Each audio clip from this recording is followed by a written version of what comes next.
Today, we want to focus on filling in some of the gaps and giving you a greater understanding of the planning that went into this horrible attack by Shamsud Din Jabbar.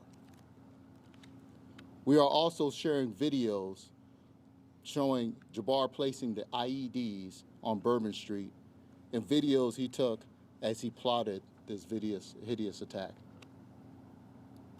Thanks to information provided by you, the public, this investigation is crossing state and international borders as our agents follow leads in Houston, Texas, Atlanta, Georgia, Tampa, Florida, and internationally.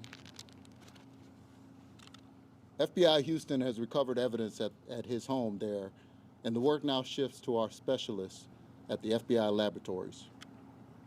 Interviews are being conducted with hundreds who have been identified as knowing key pieces of this complex, evolving case. We have also tracked that Jabbar traveled to Cairo, Egypt from June 22nd until July 3rd of 2023. A few days later, he flew to Ontario, Canada on July 10th and returned to the U.S. on July 13th on 2023. Our agents are getting answers as to where he went, who he met with, and how those trips may or may not tie into his actions here in our city in New Orleans. We've also discovered that Jabbar made at least 2 trips to New Orleans in the months prior to the attacks. One in October and the other a month later in November of 2024. From what we now know, Jabbar stayed at a rental home in New Orleans beginning October 30th, 2024. He was in town at least 2 days. During that time, Jabbar, using Meta glasses, recorded a video as he rode through the French Quarter on a bicycle.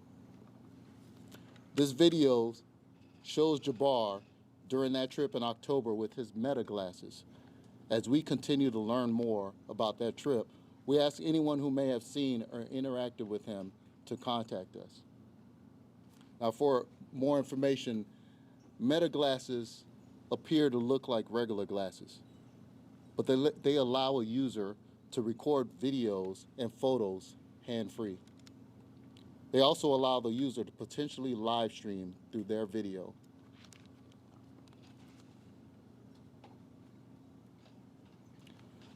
Jabbar was wearing a pair of Meta glasses when he conducted the attack on Bourbon Street, but he did not activate the glasses to live stream his actions that day.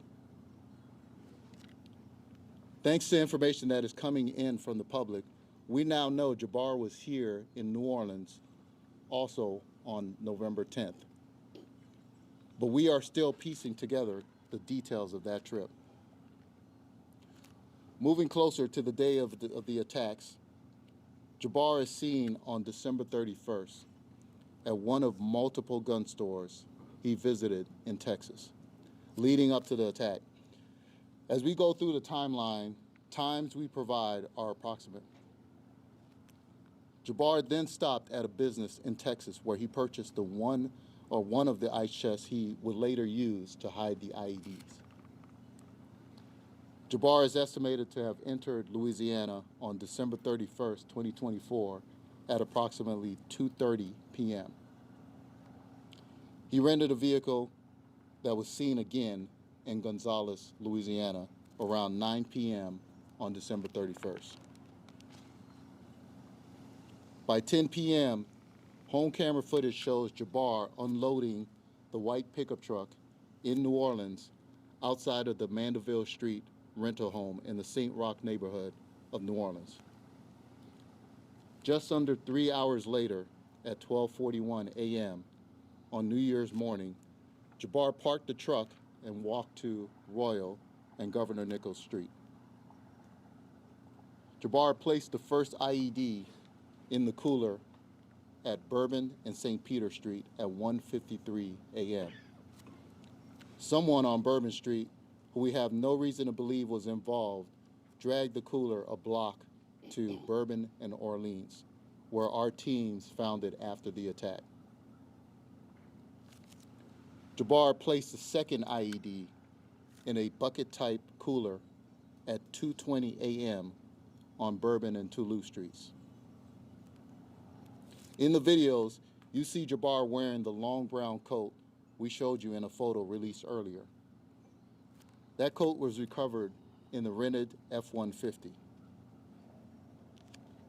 At 3:15 a.m., Jabbar used his pickup truck as a lethal weapon before crashing into the construction equipment and was stopped by the brave men and women of NOPD. Shortly after 5 a.m., a fire was reported at the rental home in the Mandeville Street location in New Orleans. And the New Orleans Fire Department found explosive devices on scene after entering the home. As we released yesterday, we strongly believe Jabbar was solely responsible for the fire on the Mandeville Street in New Orleans. We determined that he set the fire before heading to Bourbon Street, based on the ATF's investigation.